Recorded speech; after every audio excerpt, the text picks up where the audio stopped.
Assalamualaikum warahmatullahi wabarakatuh. Perkenalkan, saya Meli Rahmawati dari program studi Tadris Bahasa Indonesia kelas 2A dengan NIM 2223290001 akan menjelaskan mengenai sastra dan studi sastra untuk memenuhi tugas mata kuliah teori sastra. Sebelum kita membahas mengenai sastra dan studi sastra, kita perlu lebih dulu mengetahui apa yang dimaksud dengan teori sastra. Teori sastra menurut Renwelek dan Austin Warren adalah suatu prinsip kategori kriteria yang bisa dijadikan acuan atau titik tolak dalam bidang telaah sastra.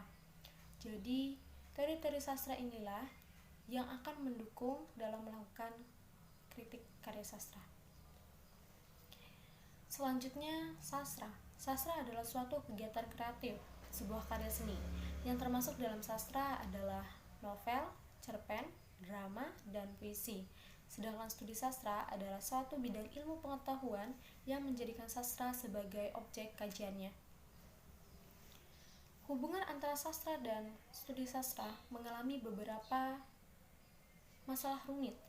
Sejumlah teoretikus menolak mentah-mentah bahwa telaah sastra adalah ilmu dan menganjurkan penciptaan ulang sebagai gantinya, seperti yang dilakukan oleh Walter Pater dan George Eddington Symonds. Sementara teoretikus yang lain juga memberikan kesimpulan yang sama skeptisnya. Mereka mengatakan bahwa sastra sama sekali tidak bisa ditelaah. Sastra bisa dibaca, dinikmati, dan diapresiasi. Selebihnya, kita bisa melakukan dan mengumpulkan informasi mengenai karya sastra. Jadi mereka mengatakan bahwa sastra bukanlah sesuatu yang bisa ditelaah. Yang bisa kita lakukan adalah mengumpulkan informasi mengenai karya sastra untuk kemudian dibaca, dinikmati, dan diapresiasi. Masalahnya, bagaimana kita secara ilmiah bisa mendekati seni, terkhusus seni sastra? Bagaimana caranya? Jawaban yang pernah diberikan adalah dengan menerapkan metode-metode yang dikembangkan oleh ilmu-ilmu alam pada sastra. Sikap-sikap seperti objektivitas, kepastian, dan tidak terlibat. Sikap-sikap semacam ini diperlukan dalam penelitian di mana hanya terbatas pada pengumpulan fakta-fakta yang netral saja. Usaha yang lain adalah dengan meniru metode-metode ilmiah melalui studi sumber, asal, dan penyebab atau disebut dengan metode genetik.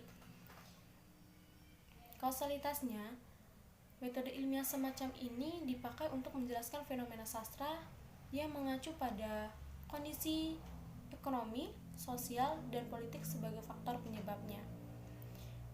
Sayangnya, transfer semacam ini sudah tidak lagi memenuhi harapan seperti yang ditawarkan semula. Memang metode ilmiah akan sangat bernilai apabila digunakan pada pendekatan tertentu dan digunakan pada metode tertentu, seperti pemakaian statistik pada kritik naskah dan studi matra. Akhirnya, ada dua cara yang bisa dilakukan sebagai jalan keluarnya. Yang pertama adalah dengan mengikuti metode-metode ilmiah atau ilmu sejarah yang hanya sekedar mengumpulkan fakta-fakta dan menyusun hukum-hukum sejarah yang umum. Cara yang kedua adalah dengan menekankan pada subjektivitas dan individualitas serta keunikan karya sastra.